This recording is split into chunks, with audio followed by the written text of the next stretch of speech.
12 रबीउल अव्वल का महीना आ रहा है, रबीउल अव्वल का महीना आ रहा है। 12 रबीउल अव्वल के मौके से आपको क्या करना है, क्या नहीं करना है, आप लोग मुकम्मल सुनने के लिए तैयार हैं? दोनों हाथ उठाइए इंशाअल्लाह। बुढ़ापे में दाढ़ी रखेंगे, हाथ उठाइए इंशाअल्लाह। बीवी से पूछ करके दाढ़ी रखेंगे, हाथ उठाइए इंशाअल्लाह। ये सीधे बाईपास जा रहे हैं। जरा दिमाग को हाजिर रखिए भाई।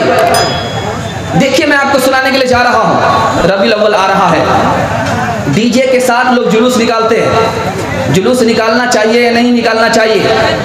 नबी की पैदाइश पर क्या करना चाहिए? जश्न मनाना चाहिए, जायजा लेना चाहिए। मैं आपको एक खूबसूरत मुताला आपके सामने रखने के लिए जा रहा हूँ और बड़ी उम्मीद के साथ रखने के लिए जा रहा हूँ। आप जिस सन्नाटे में सुन रहे हैं उसी सन्नाटे में सुनिएगा, मैं कामयाब हो जाऊँगा। एक साहबी हैं, उनका नाम है अबू मूसा अशरी रज़ी अल्लाह अन्हु। उन्होंने कहा हजरत उमर से कि आपका खत हमारे पास आता है लेकिन उसमें डेट लिखा हुआ नहीं होता, कैसे पता चलेगा कि ये खत कब आया है, इसका जवाब कब वापस दिया गया है, कैसे पता चलेगा? तो हजरत उमर ने सहाबा को जमा किया, जमा करके कहा क्या होना चाहिए, कौन से महीने से कैलेंडर बनना चाहिए, कौन से साल से कैलेंडर बनना चाहिए। बहुत खूबसूरत मुताला कम वक्त में हम आपके सामने लेकर के आ रहा हूं। 4 राय आई। जिस साल नबी पैदा हुए उसी साल से कैलेंडर बनना चाहिए, जिस साल नबी दुनिया छोड़ करके गए उसी साल से कैलेंडर बनना चाहिए, जिस साल नबी को नबूवत मिली उसी साल से कैलेंडर शुरू होना चाहिए। चौथी राय ये आई, जिस साल नबी ने अपने दीन के लिए मक्का को छोड़ दिया, वतन को छोड़ दिया, दीन के ऊपर वतन को कुर्बान कर दिया, उस साल से कैलेंडर बनना चाहिए। हजरत उमर ने फैसला लिया नबूवत के साल से कैलेंडर नहीं बन सकता, इसलिए उसमें इख्तलाफ है, मुतय्यन तारीख मालूम नहीं है। पैदाइश के साल से कैलेंडर नहीं बन सकता, तारीख मुतय्यन नहीं है। वफात के साल से कैलेंडर नहीं बन सकता, इसलिए कि वफात गम का साल है। हिजरत के साल से कैलेंडर बनेगा, हिजरत के साल अल्लाह ने मुसलमानों को इज्जत दी, हिजरत के साल अल्लाह ने मुसलमानों को अमन व अमान अता किया, हिजरत के साल अल्लाह ने हक और बातिल के दरमियान में हक को गालिब कर दिया, हिजरत के साल अल्लाह के रसूल ने मस्जिद नबवी की बुनियाद रखी। हिजरत के साल से कैलेंडर बनेगा, नबूवत के साल से नहीं, विलादत के साल से नहीं, वफात के साल से। अब शुरू किया गया कि कौन सा महीना होना चाहिए, तो किसी ने कहा रमजान का महीना होना चाहिए, कबूल नहीं हुआ। किसी ने कहा रबीउल अव्वल का महीना होना चाहिए, कबूल नहीं हुआ। किसी ने कहा रजब का महीना होना चाहिए, कबूल नहीं हुआ। कबूल कौन से महीने में हुआ? आपको सुन करके ताज्जुब होगा। कैलेंडर मुसलमानों का बन रहा है और महीना कौन सा कबूल हो रहा है? मुहर्रम का महीना कबूल हो रहा है। हाजी जब घर वापिस आते हैं तो मुहर्रम का महीना होता है और हिजरत जिस महीने से शुरू हुई है वो मुहर्रम का महीना है। इंशाअल्लाह जब 12 रबीउल अव्वल आ जाए तो हम जायजा लेंगे, जश्न नहीं मनाएंगे। हाथ उठाइए इंशाअल्लाह, जायजा लेंगे। बिल्कुल सही जा रहा है, बिल्कुल सही जा रहा है, घबराने की कोई बात नहीं। लोग घबरा गए हैं कि बार बार हाथ उठा करके फजीयत हो रही है। जश्न नहीं मनाएंगे, जायजा लेंगे इंशाअल्लाह। इंशाअल्लाह जायजा लेना है कि नबी का दीन हमारी जिंदगी में कितना है, कितना दाखिल है, कितना बाहर है। जब तकिया पर सर हो तो ये सोचना है कि नबी का दीन हमारे अंदर दाखिल है या निकल गया। ये अगर जश्न की जगह जायजा होगा तो इंशाअल्लाह ये साल तो हमारा खराब गया, आने वाला साल जरूर अच्छा जाएगा।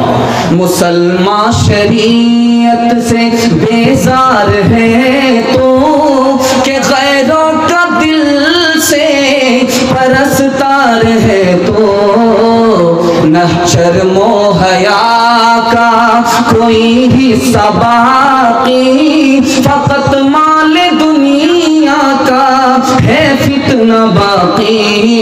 बता कौन तेरा है दोनों जहां में, नजर को घुमा ले ज़मीं आसमां में। मोहम्मद ने महशर में जो पूछ डाला, बताए सुन्नत में क्या तूने पाया, बताए सुन्नत में क्या तूने पाया। तमाशा भाई मत बन, खबरदार हो जा, अभी वक्त फुर्सत है, बेदार हो जा। बहुत अच्छा, आपकी खिदमत में एक पैगाम आया। इस हौसले के साथ मैंने आपको पैगाम दिया कि 12 रबीउल अव्वल का महीना जब आए तो जश्न नहीं मनाना है, डीजे लेकर के सड़क पर नहीं आना है, ढोल नहीं बजाना है, केक नहीं काटना है और बर्थडे नबी का नहीं मनाना है, बल्कि तकिया पर सर रख करके जायजा लेना है कि नबी की सुन्नत को जिंदा करना है, नबी की सुन्नत पर जीना है, नबी की सुन्नत पर मरना है। दूसरा बहुत खूबसूरत पैगाम आपकी खिदमत पे लेकर के आ रहा हूं, आप लोग सुनने के लिए तैयार हैं? दोनों हाथ उठाइए इंशाअल्लाह। बहुत खूबसूरत मुताला आपकी खिदमत पे लेकर के आ रहा हूं, ध्यान से सुनिएगा। अरे भाई चैनल वाले, जिसकी सेटिंग हो गई है छोड़ दीजिए, जिसकी सेटिंग नहीं हो छोड़ दीजिए। आप लोग थोड़ा सा जलसा वाले को जलसा सुनने दीजिए, ध्यान दीजिएगा, ध्यान दीजिएगा, जरा ध्यान दीजिएगा, ध्यान दीजिएगा। आप लोगों के इख्तिलाफ से तवज्जो हट जाएगी, बढ़ जाएगी। अब मजमा बड़ी मुश्किल से जुटा है, जरा ध्यान दीजिएगा। आपकी खिदमत में खूबसूरत मुताला लेकर के आ रहा हूँ। ये कब्रिस्तान का जलसा है, 2 पैगाम मैं आपको देने के लिए जा रहा हूँ। ये कब्रिस्तान का जलसा है, मैं आपको 2 पैगाम देने के लिए जा रहा हूँ। हम अपने मुर्दे को दफन क्यों करते हैं, जलाते क्यों नहीं है, ये राज मैं आपको बताने के लिए जा रहा हूँ। हाँ हाँ, थोड़ा इतना, थोड़ा इतना, हाँ भाई थोड़ा ध्यान दीजिएगा। हम अपने मुर्दे को जलाते नहीं हैं बल्कि दफन करते हैं, ये मेरा पहला पैगाम है। और दूसरा पैगाम है कब्रिस्तान का अदब कैसे करेंगे, कब्रिस्तान का अदब क्या है, कब्रिस्तान का अदब कैसे करेंगे, ये मेरा दूसरा पैगाम है। ध्यान से सुनिएगा। कब्र में हम ये जानते हैं कि सवाल जवाब होता है, जब जिस्म से रूह निकल गई तो सवाल जवाब कैसे होता है, तो हदीस में उसका जवाब लिखा गया है। जो रूह जिस्म से निकल जाती है, जब कब्र में मुर्दा दफन होता है तो दोबारा सवाल और जवाब के लिए रूह को दाखिल किया जाता है। जब मुर्दे से सवाल होता है तो रूह वापिस आ जाती है, मुर्दा सवाल का जवाब देता है, उसके बाद दोबारा रूह वापिस चली जाती है। दूसरा सवाल है, इसको जरा ध्यान से सुनिएगा। जब जिस्म कब्र में जाता है, खत्म हो जाता है, तो कब्र में तकलीफ कैसे होती है, राहत कैसे मिलती है, सवाब कैसे होता है, अजाब कैसे होता है।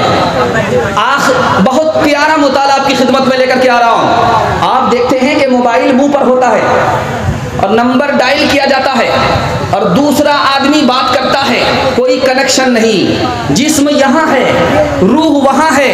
अल्लाह ताला ने इसी तरह जिस्म और रूह का कनेक्शन रखा है। अगर आदमी नेक है तो उसको राहत मिलती है, अगर आदमी गुनहगार है तो उसको तकलीफ होती है।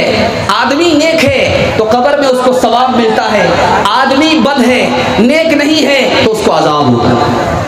हम अपने मुर्दे को दफन करते हैं, जलाते क्यों नहीं हैं? पहली वजह, हम जब जलाते हैं मुर्दे को तो पहले उसका कफन जल जाता है, मुर्दा नंगा हो जाता है। बेपर्दगी की वजह से हम अपने मुर्दे को दफन करते हैं, जलाते नहीं। दूसरी वजह देखिए, कोई भी मोहब्बत करने वाला मोहब्बत करने वाले रिश्तेदार को जला नहीं सकता।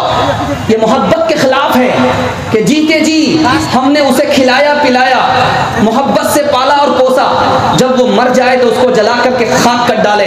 ये मोहब्बत के खिलाफ है, इसलिए हम अपने मुर्दे को दफन करते हैं, जलाते नहीं हैं। तीसरी वजह यह है, जब आदमी घर का अपने घर छोड़ करके बाहर जाता है तो अपने बच्चे को अपनी बच्चे की माँ के हवाले करता है, आग के हवाले नहीं करता। जब ये रूह जा रही है तो ये जिस्म, इसको मिट्टी के हवाले किया जाता है, मिट्टी से ये जिस्म बना है, मिट्टी के हवाले किया जाता है। इसलिए हम अपने मुर्दे को जलाते नहीं हैं, दफन करते हैं। बहुत प्यारा मुताला आपकी खिदमत में लेकर के आ रहा हूं। जब आदमी दफन होता है कब्र में तो उसका एक एक उस्व अपनी जगह पकड़ लेता है, और जब जलाया जाता है तो बदबू फैलती है, जमीन खराब होती है, मिट्टी खराब होती है और आदमी के साथ जुल्म होता है। इसलिए मुसलमान अपने मुर्दे को दफन करता है, जलाता नहीं है। चौथा एक खूबसूरत नमूना आपकी खिदमत में ला रहा हूं। जब हमारा मुर्दा तैयार हो जाता है, ताबूत में होता है, तो हम बगैर नमाज़े जना जनाजा पढ़े हुए अपने मुर्दे को दफन नहीं करते हैं। राज क्या है, मैं आपको राज बताने के लिए जा रहा हूं। अल्लाह के रसूल ने फरमाया 40 आदमी, 40 मुसलमान अगर किसी जनाजे की नमाज पढ़ दे, किसी मरने वाले की नमाज जनाजा पढ़ दे और उसके हक में सिफारिश कर दे, तो अल्लाह ताला उसे माफ कर देता है, उसकी मग़फ़िरत फरमा देता है। दुनिया में भी आपने देखा एक बड़ा से बड़ा गुनहगार है, 40-50 आदमी उसकी सिफारिश हाकिम के सामने कर दे, उसकी माफी हो जाती है। यही है नमाज जनाजा का राज। ये 40 आदमी, ये इतना बड़ा मजमा मिल करके उसकी सिफारिश अल्लाह के यहाँ कर रहा है। अल्लाह को माफ न करते हुए शर्म आती है, अल्लाह माफ कर देता है। ये है जनाजे का राज। आखिरी बात मैं आपको सुनाने के लिए जा रहा हूँ। मरने वाला मर गया, उसके लिए दुआ की जा रही है, दुआ का फायदा होगा। मरने वाला मर गया, उसके लिए सदका खैरात की जाती है, सवाब होगा, नफा होगा। मैं आपको राज की बात बता रहा हूँ, ध्यान से सुनिएगा। अल्लाह आपके इल्म में इजाफा फरमाए, मेरे मुताला को ताज़ा फरमाए। मरने वाला मर गया, अब उसकी तरफ से दुआ की जा रही है। मरने वाला मर गया, उसकी तरफ से कुरान पढ़ा जा रहा। मरने वाला मर गया, उसकी तरफ से सदका खैरात किया जा रहा है। सिर्फ छोटे गुनाह माफ होते हैं, बड़े गुनाह माफ नहीं होते हैं। इसलिए ध्यान में रखिएगा, जो काम करना है वो आज करना है, जो आज करना है वो अभी करना है। मरने के बाद के भरोसे नहीं रहना है। हाथ उठाइए इंशाअल्लाह, मरने से पहले मौत की तैयारी करेगा। हाथ उठाइए इंशाअल्लाह। बहरे गफलत ये तेरी हस्ती नहीं, देख जन्नत इस कदर सस्ती नहीं, रह गुजर दुनिया है ये बसती नहीं, जाए इश्क तो मस्ती नहीं, एक दिन मरना है, आखिर मौत है, कर ले जो करना